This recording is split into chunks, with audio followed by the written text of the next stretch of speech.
It's Monday, October 26th, 2015. The CUSEN-wide network call. We're waiting for members to arrive.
David?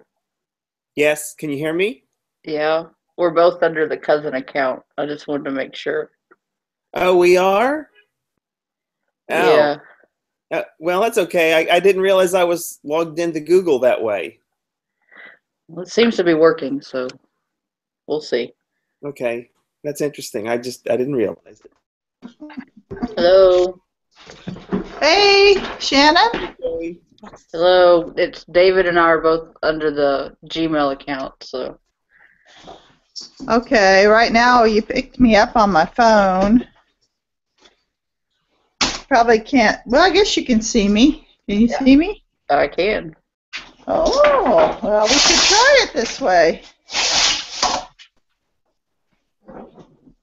Hi, Steve. Hi.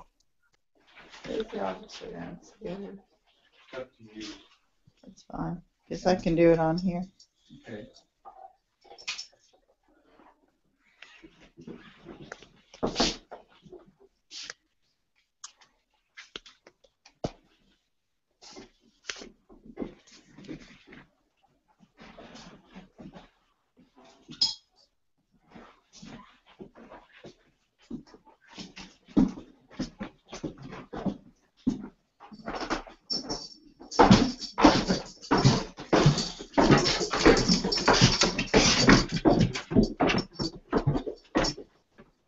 Bet you're hearing all my background noise, aren't you?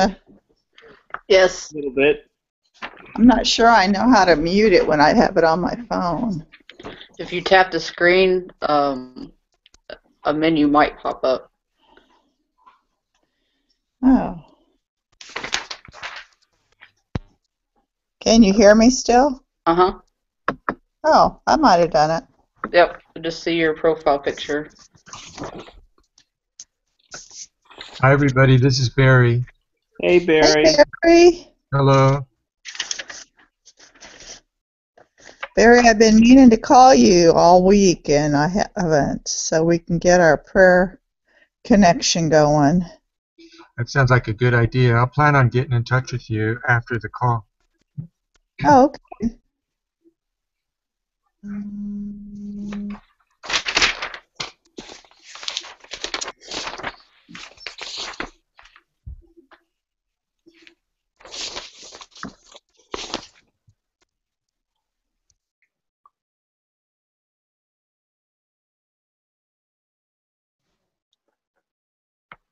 Lillian would be the only one we're waiting on if she's able to connect. I know her. Yeah, her. So Todd didn't respond? I didn't hear anything from Todd. I didn't hear anything from Colleen, but I sent her a link just now, just in case. Okay. I haven't heard anything from Beth. Well, I do kind of wonder, since we just had network conference just over a week ago, if people thought it was redundant. maybe. Um, Carol sent an email from Columbus. She was going to try to view. I think she's still trying to get used to the technology, and she's the one with the wedding, like a Uh, couple. So she's recovering from the activities. So I wasn't sure. She wasn't sure if she wasn't going to be able to view. I'm supposed to get with her somehow on the phone to kind of talk her through what Google Hangouts is like and how it operates on her computer. I think that's it. Lillian, I did, yeah, not Todd. Yep, I think that's it.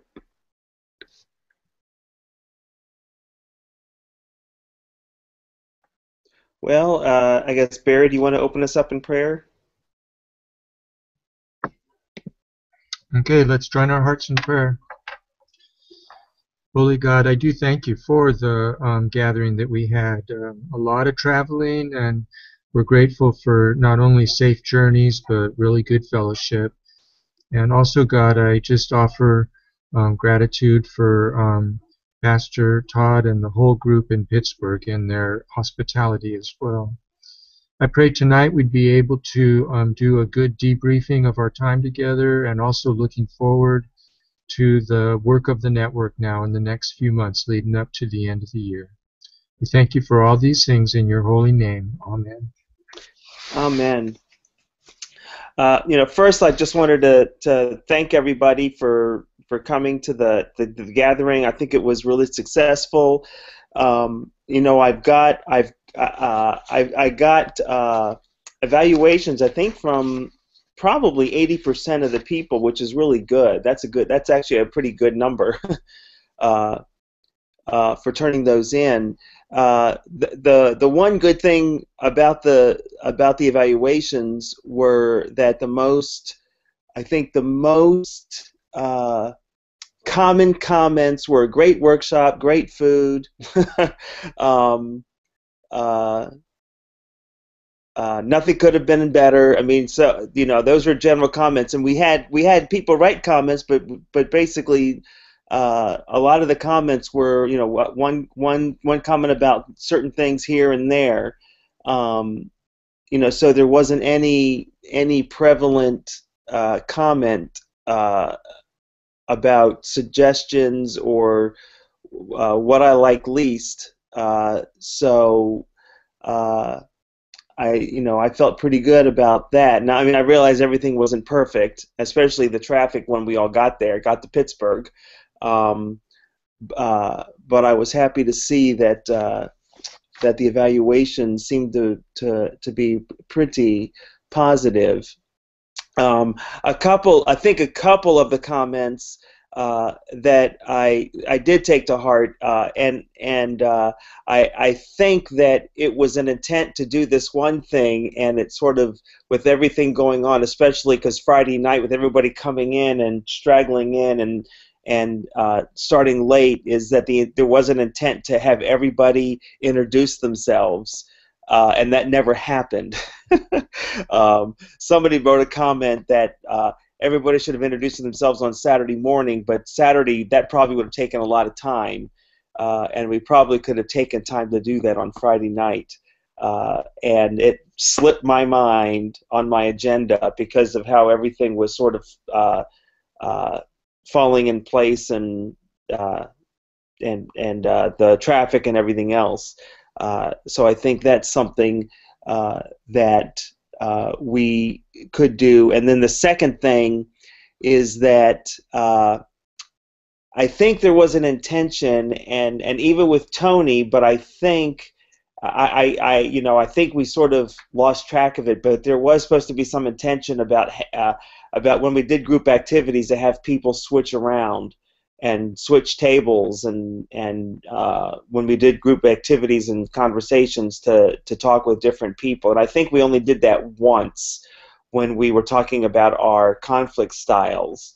I think there was a little bit more intention to have people intermix so that you get to talk to different people and get to know different people. And I think that's something that we can be more intentional about in the future, to make sure we're spending time doing those connections. And maybe on Friday night, maybe we can include some kind of game with dinner to force people to have to get around, and maybe even some kind of short a scavenger hunt or something that causes people to have to talk to everybody or get information from everybody or something like that. But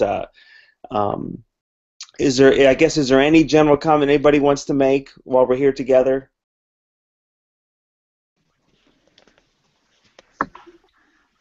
I was really happy to get the training from Tony. Go ahead, Barry. Yeah, that was excellent. Yeah, I was really glad for Tony to be there. I was actually shocked that he ended his seminar an hour and 15 minutes early. Also, the worship that I planned ended like 20 minutes earlier than it needed to. And on Friday night, we had an enormous amount of unused time. There was no programming that was happening. And I don't remember a network gathering where that has happened in the past, but it just seemed like to me there was enormous amounts of time that were not used during the weekend on all the situations. Yeah, Friday night last year we did have a lot of programming, and believe it or not, that probably got the most complaints. People were tired. They wanted to get home. That's why, maybe doing something where getting people to connect more through some kind of activity or game or something. But I know the year before, some people weren't happy about staying so long because they were tired. And so maybe it was overcompensated the wrong direction. Tony told me that when he does that seminar, that people tend to be more talkative, and that our network wasn't very talkative.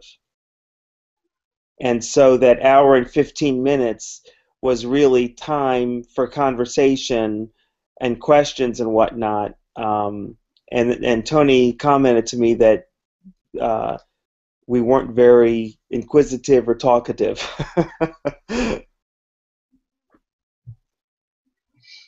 So I have nothing to compare it to. I've been thinking about it a little bit in terms of format, and I've been imagining if I had brought my 20-something-year-old, or if we can get some other folks, even up to age 40 there.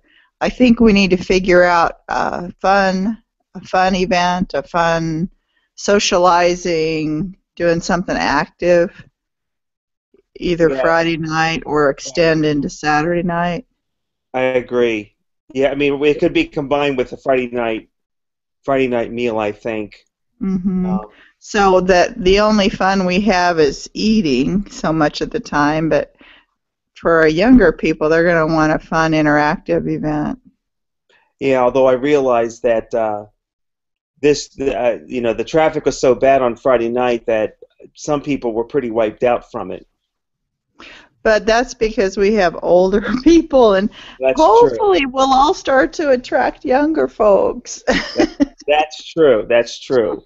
Yeah, some people stayed barely an hour and left. But the thing is, I mean, I sat in traffic for an awful long time. I was in Pittsburgh for almost 3 hours before I even got there. And I didn't get to my hotel till after dinner. So, anybody else? No, Joy, I agree with that wholeheartedly. And I think part of it too is that when you're going to a church that you've never been before, sometimes when you're sort of trying to plan ahead and whatnot, sometimes it's a little unknown as well. And maybe we should get the sponsoring church, maybe even to get more involved in planning an activity or something, Mm-hmm. since they know their architecture and their landscape where they're going to be. That may not be a bad idea either. Mm-hmm. Anybody else?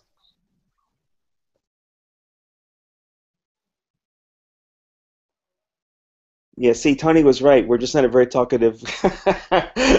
um, there is another workshop I know that they're planning. That I don't think I'm not sure it's ready yet. But I know it's about healthy church. Um, and that one probably would be a good one too. I'll try to find out when that would become available. Um, I know next year with the general conference, we're going to be doing things around general conference, but maybe for the next year, doing something on healthy church, that might be something good for our churches as well, or what it means to be a healthy church and what that looks like. I know that it's not yet done, so I can't comment on that. I haven't seen anything on it yet. Have we set up a tentative date for the spring retreat and the fall network gathering for 2016? No, we haven't, but we need to.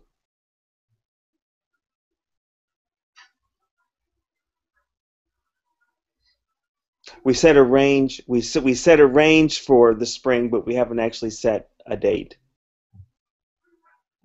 We need to do that. Are we talking after Easter? We are talking after Easter. Good, good. Okay. Yes. No, it wouldn't be. Before Easter would be a little. That would be hard. Mm-hmm. That would be hard. So we're talking after Easter, and that one is going to be. The plan is to have that at the a retreat center that's outside Cincinnati at Mount St. Joseph's, Sisters of Charity. And it's not expensive. They got rooms there that are super cheap. And the idea there is to have a more retreat, more of a retreat kind of thing in the spring, where the fall would be more of a resource learning kind of opportunity. And although in the spring, also talk about what's going to happen at General Conference, and hopefully by the spring we'll know, like we'll know, who is going to be running for moderator and what that new proposed statement of faith will look like.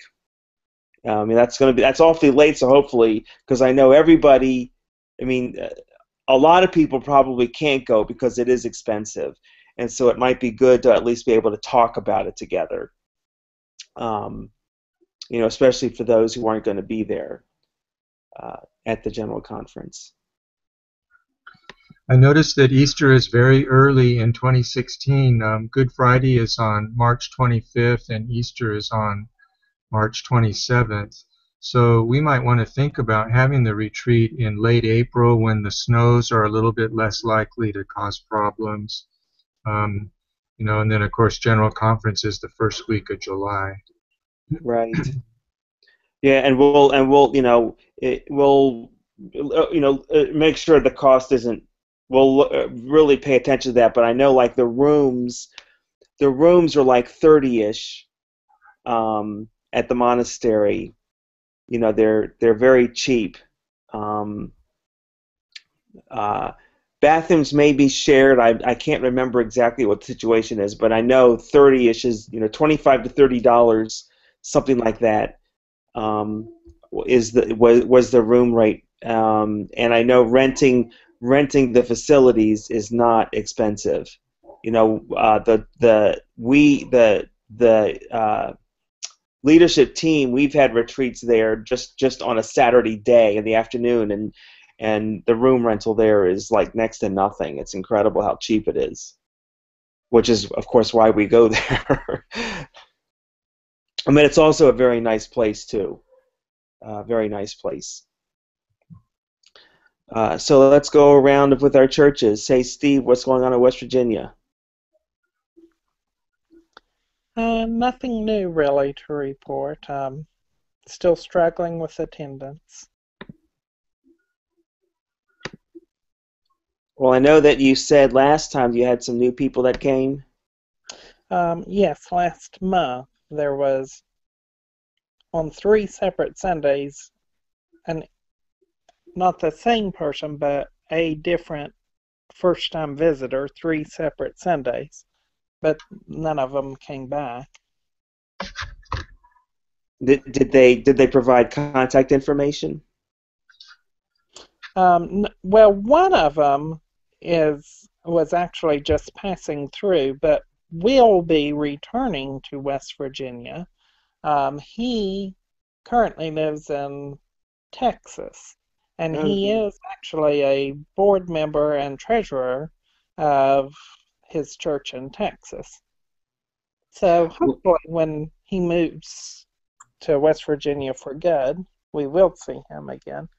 But I mean, do you like have opportunities for people to like sign in when they come in, request additional information about the church or anything like that?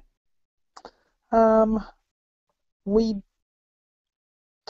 do have those. We need to get them printed again, but we had things that people could sign up for additional information.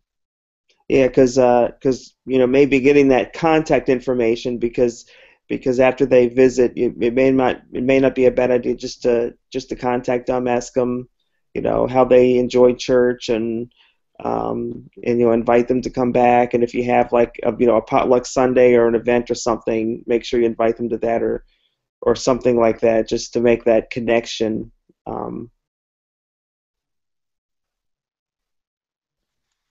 Any little thing helps like that.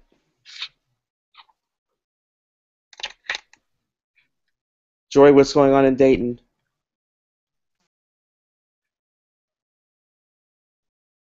You're muted.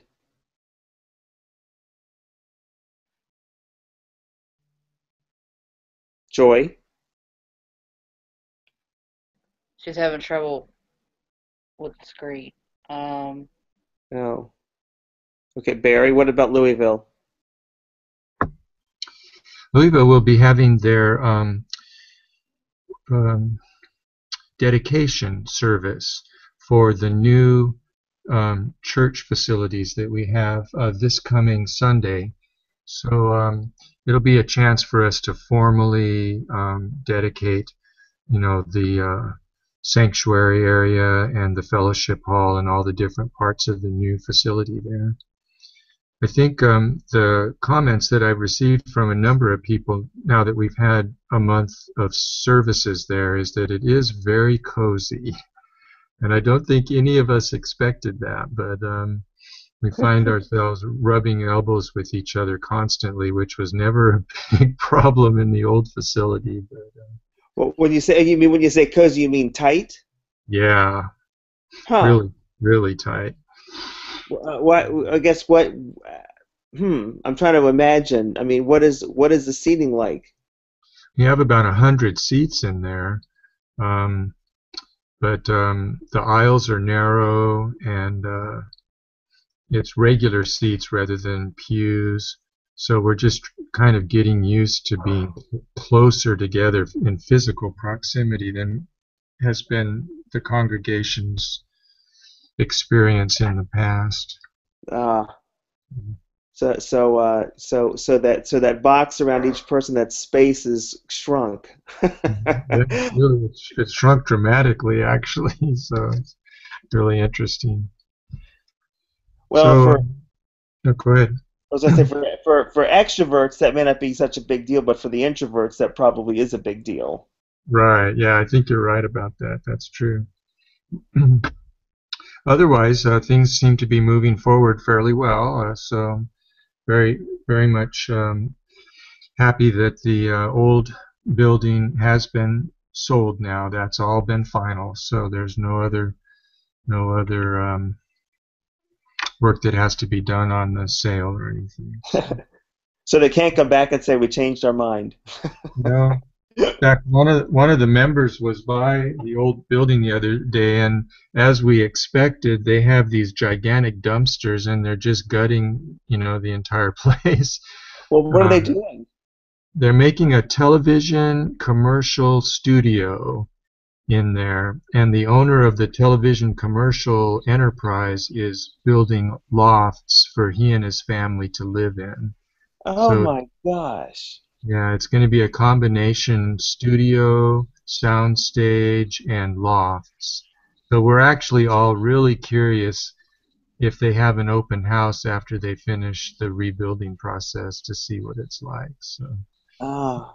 Well, there's a really old church here in Indianapolis, and the sanctuary part turned into like a Texas barbecue, and then the back of the church is condominiums and office spaces. yeah, Kind of sounds similar.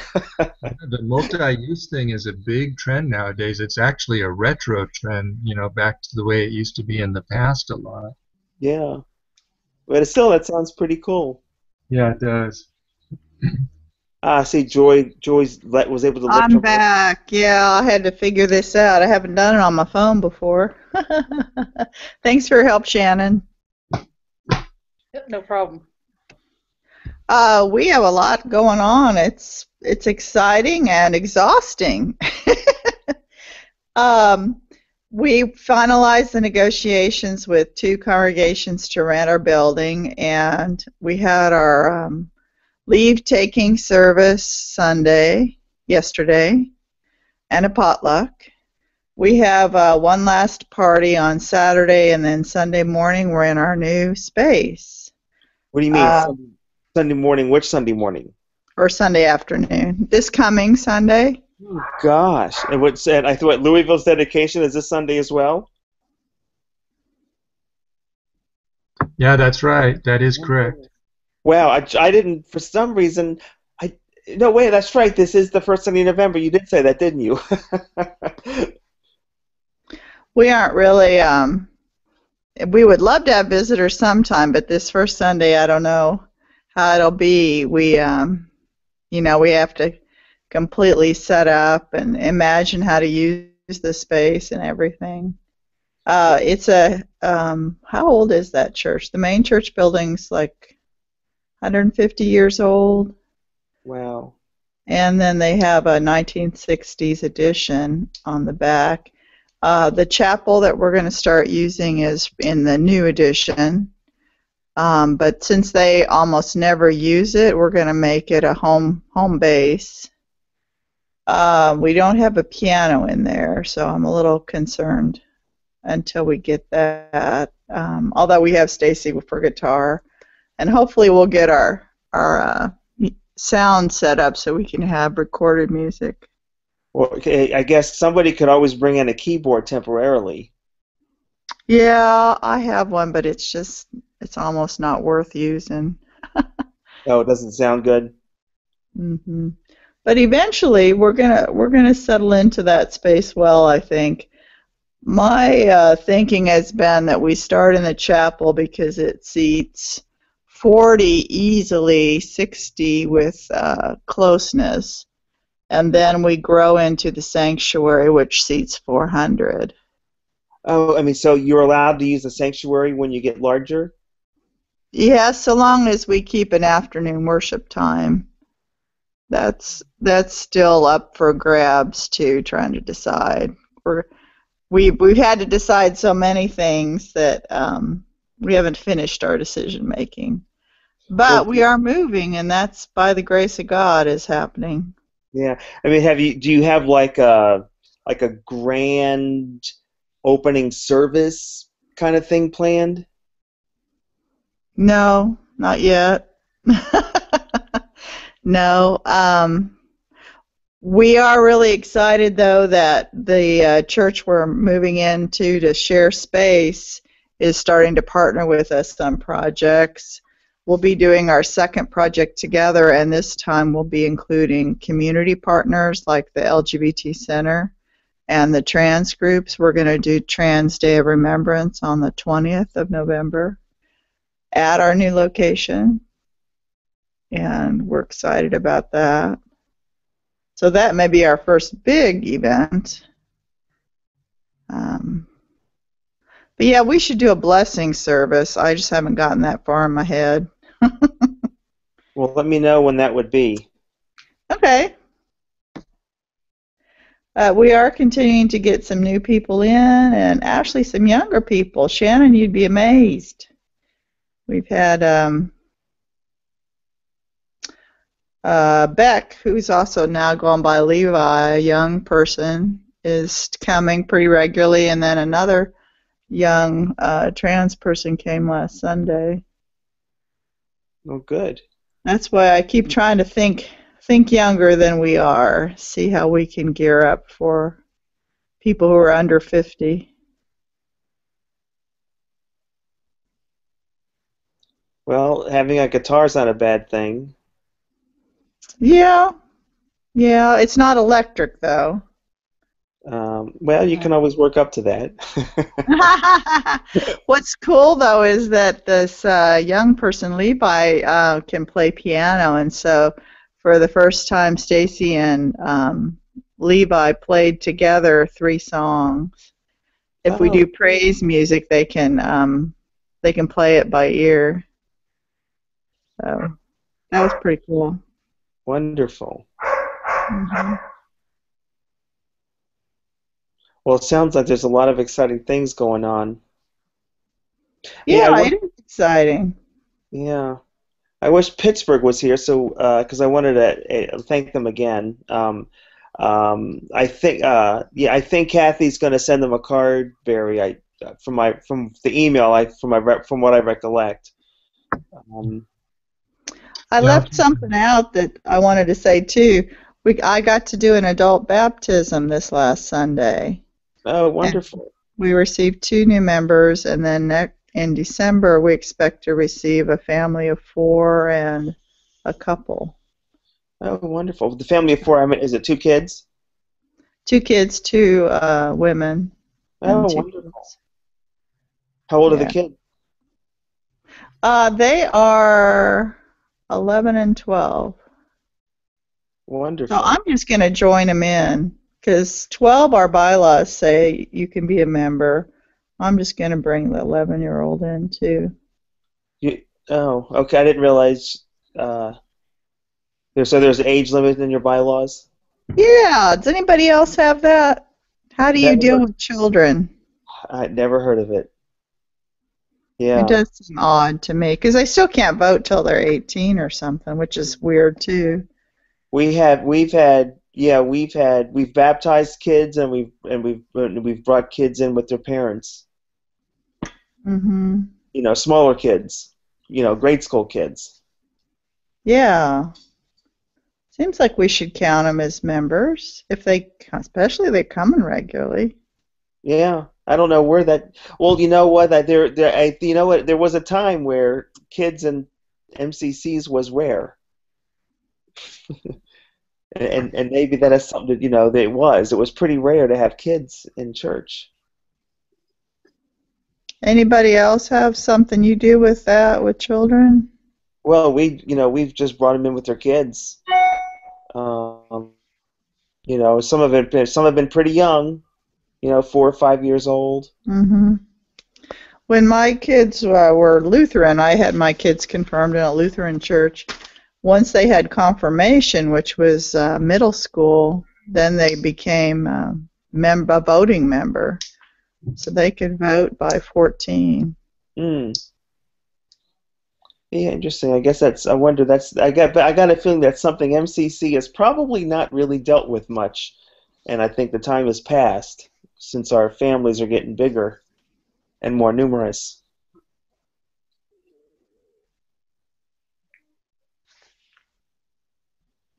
Well, at Life Journey, we had our fall festival yesterday. We have some, a female couple in church that have a farm in Noblesville. So the church went up to Noblesville and had hay rides and games and food and all kind of people dressed in costume and all kinds of stuff. So that was a lot of fun. and uh,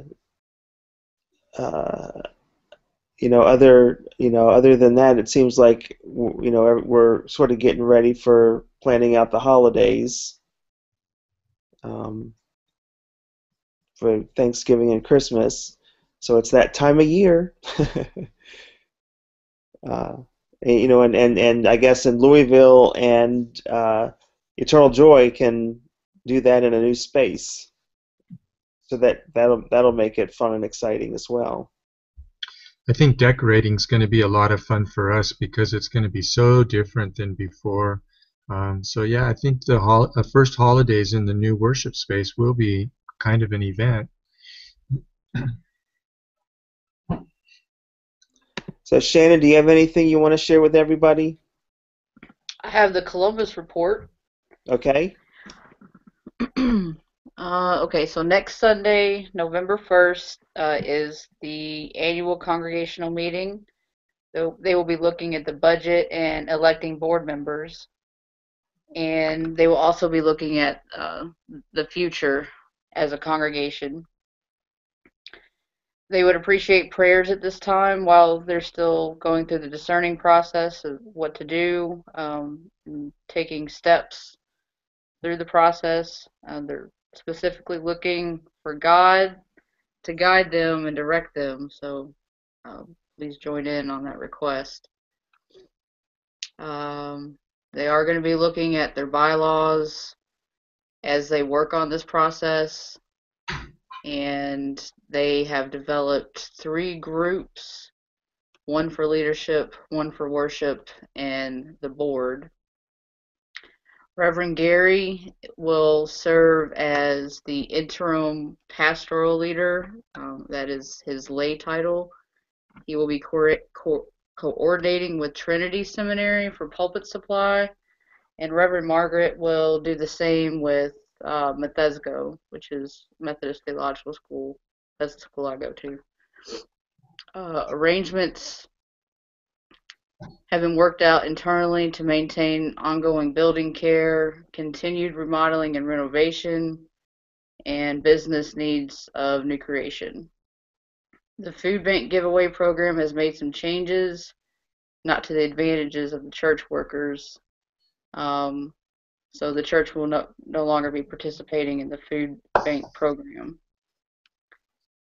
The church was blessed with an organ, and Brad played the organ last Sunday. Remember Brad from Network Gathering, who helped with the worship. So they're excited about their new organ, and they're drawing together. They drew together to bless Reverend Margaret in the next phase of her life and what God holds for her. They had a special service to celebrate her 25 years of service with the church, and Reverend David Zier was there to share with the festivities. And that's pretty much it from Columbus. And that was all the reports that I received. Yeah. Well, and Reverend Joy was there too to help present the gifts to Margaret. And she actually made the prayer shawl from the network, and it was gorgeous. Thank you for that, Joy. Oh, I enjoyed it. And I loved her response. She seemed like she liked getting it. Well, I sent the picture to our elders and leadership of the denomination, and they all loved it. Mm-hmm. Mm-hmm. Even Nancy commented. Oh, really? Yeah. Yeah. Well, so if there's nothing else, it'll be a short call tonight. I realize we just were together a week ago, so that may be partly why we're a sparse crowd tonight. Let me go ahead and turn the recording off. That way we can share requests. Todd is online.